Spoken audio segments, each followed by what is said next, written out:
Bonjour à tous, je m'appelle Akhil Visram, associé en gestion de patrimoine du groupe de gestion de patrimoine privé Karim Visram chez RBC Dominion Valeurs Mobilières. Aujourd'hui, c'est vendredi le 7 août 2026. Bienvenue à A Deeper Dive.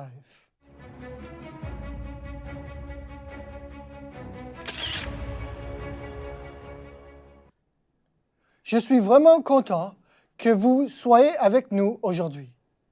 À chaque épisode, nous prenons un sujet financier important et nous l'expliquons de façon simple, sans tout le jargon financier compliqué.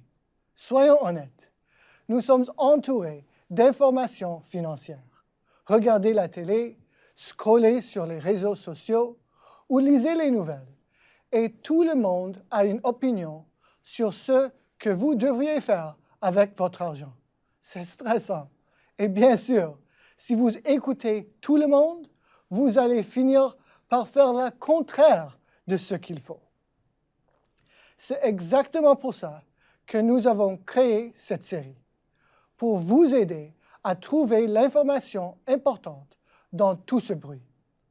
Le sujet aujourd'hui, c'est quelque chose que nous croyons est vraiment la base de tout bon plan financier, la planification financière. Quand les gens entendent plan financier, ils pensent souvent que c'est juste des chiffres sur un papier ou une projection pour la retraite, ou peut-être quelque chose qu'on repousse à l'année prochaine. C'est tellement plus que ça. Un bon plan financier, c'est votre feuille de route. Ça vous aide à répondre à des questions comme « Est-ce que j'épargne assez? Pourrais-je prendre ma retraite quand je veux? Est-ce que ma famille sera protégée? Est-ce que je paye trop de taxes? » Dans notre équipe, la planification financière est l'un des piliers de notre approche de gestion de patrimoine.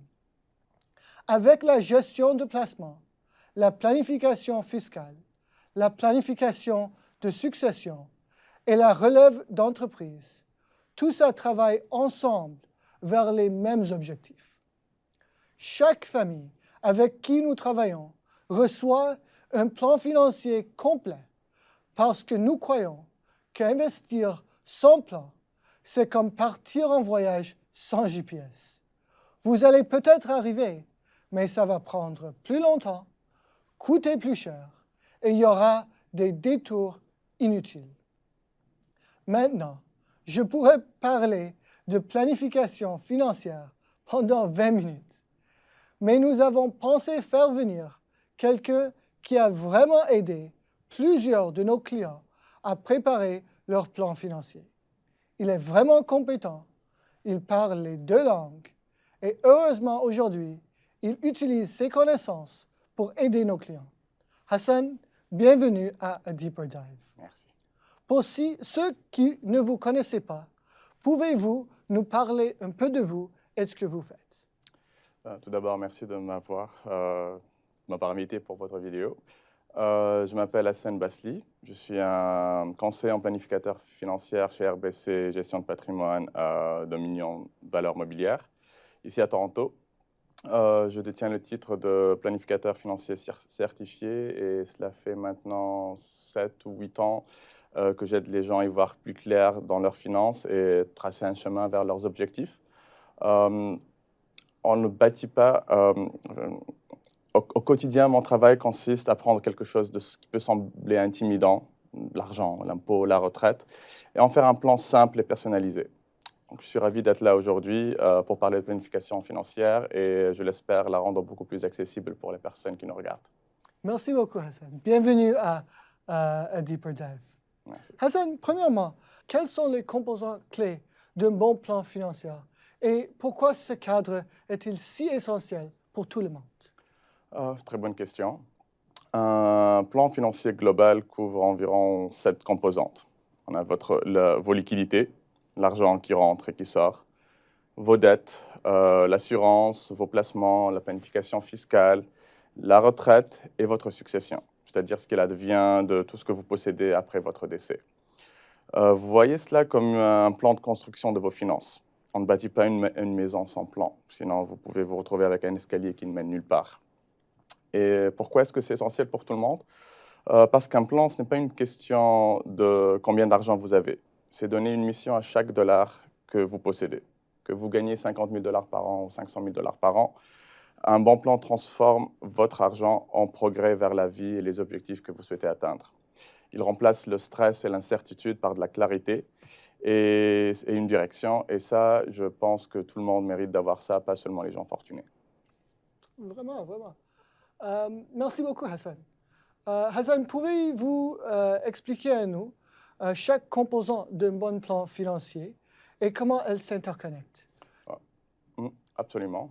Donc, les 7 composantes dont je viens de parler, elles sont tous interconnectées. Il y a une interconnexion entre toutes ces composantes-là, et c'est vraiment là tout l'enjeu. Ce ne sont pas des cases séparées, elles s'alimentent les unes des autres. Donc, on va commencer par exemple par les liquidités, qui est le moteur. L'argent que vous allez dégager ici, ça va être le carburant pour tout le reste. Ce carburant-là va aller à 2 endroits. On va rembourser les dettes et bâtir l'épargne. Donc, attaquez d'abord les dettes à taux élevés, comme les cartes de crédit. Rembourser une carte de crédit à 20%, c'est comme si vous garantissez un rendement de 20%. Ensuite, votre épargne va alimenter vos placements. Et c'est là que votre argent va commencer à travailler pour vous. Les placements sont directement liés à la retraite, puisque la retraite ou bien n'importe quel autre objectif financier que vous pouvez avoir, comme bâtir une maison par exemple. Et ensuite, il y a la planification fiscale. Parce qu'ici, au Canada, épargner de l'argent dans un REER, dans un CELI ou bien dans un compte de placement régulier, bien planifier ça peut vous épargner des milliers de dollars sur le long terme. Et il y a aussi l'assurance, qui est la ceinture de sécurité pour tout ça, qui vous protège lorsque la vie vous jette quelque chose que vous n'avez pas prévu.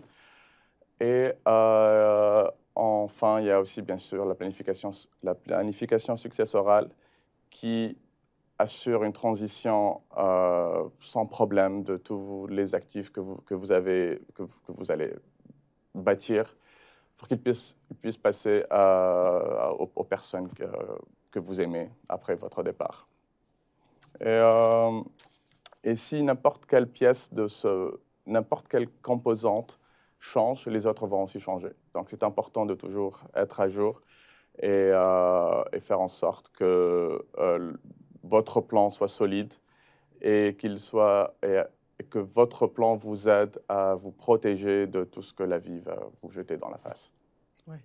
Quelles sont les erreurs les plus fréquentes que vous voyez lorsque les gens sautent le processus de planification ou tentent de prendre des raccourcis?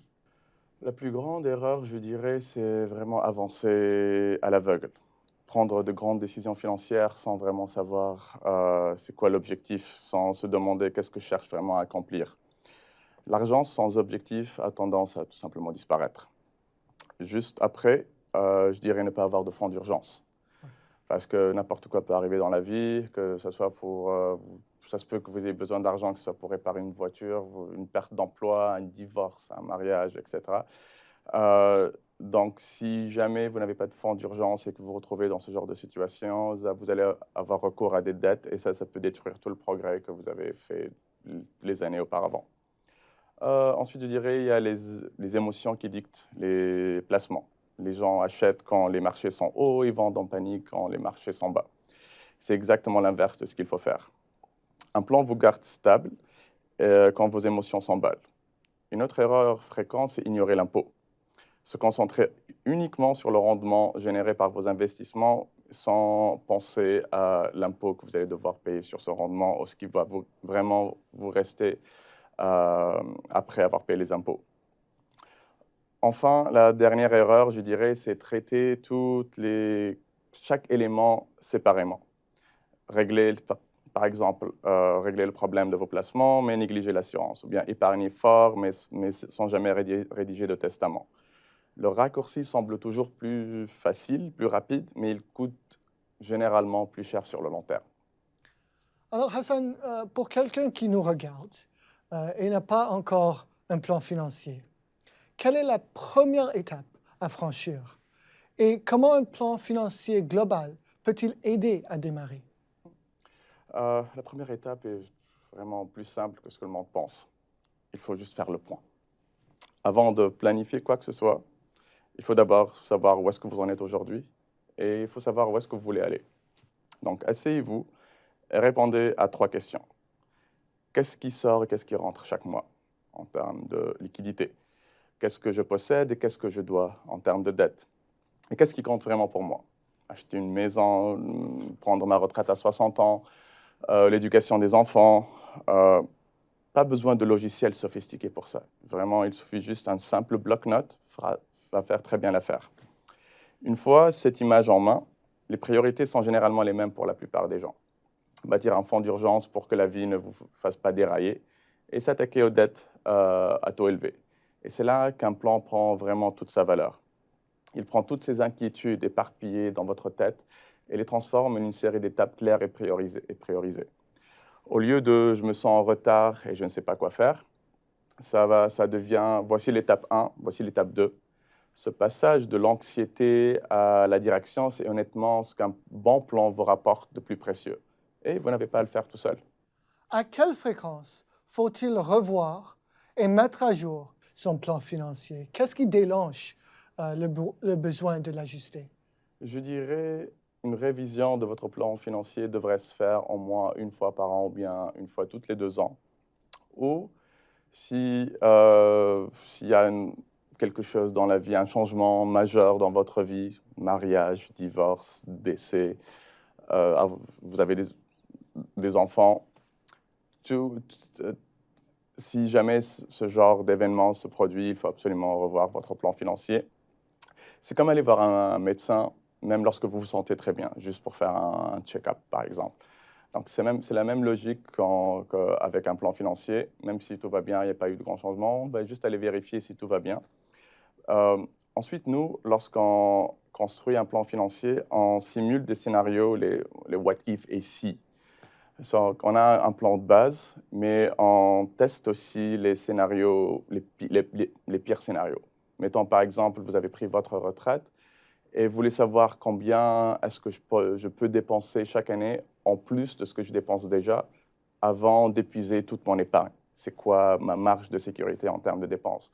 Ou bien on fait des tests, qu'est-ce qui se passe? Est-ce que je vais toujours être correct si l'inflation est plus élevée que ce qu'on a assumé lorsqu'on a construit le plan?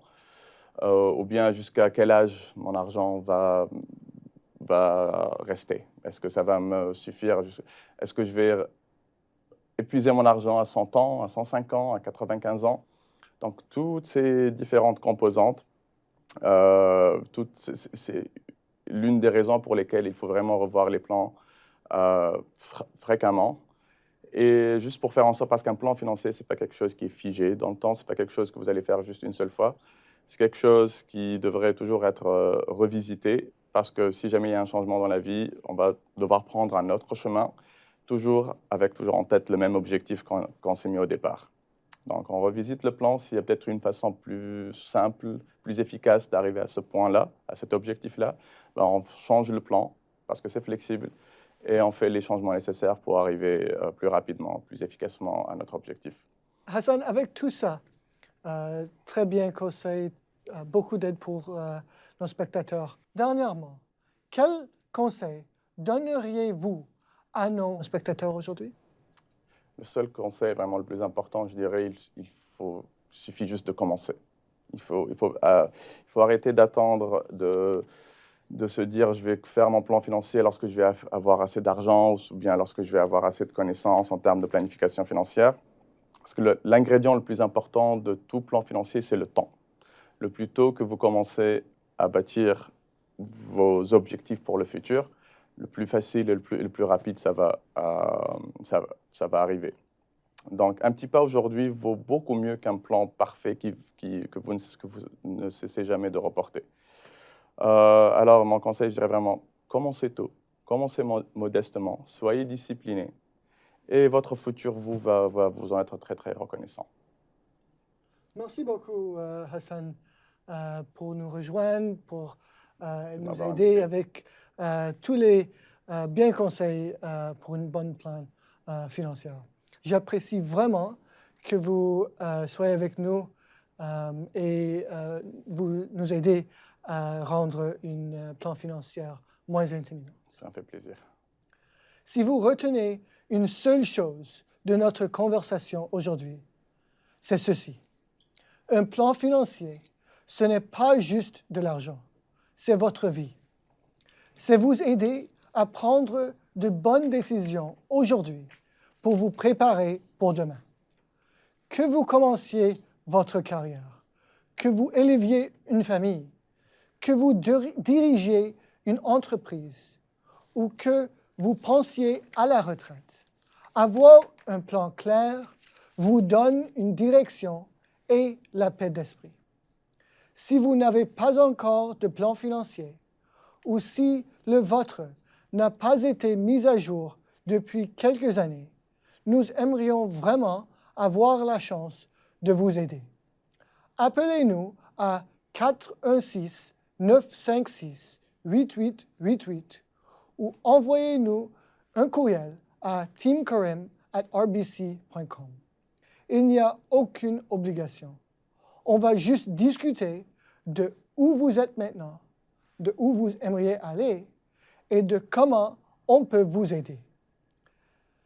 C'était la première fois qu'on faisait cet épisode en français et j'espère que vous l'avez apprécié.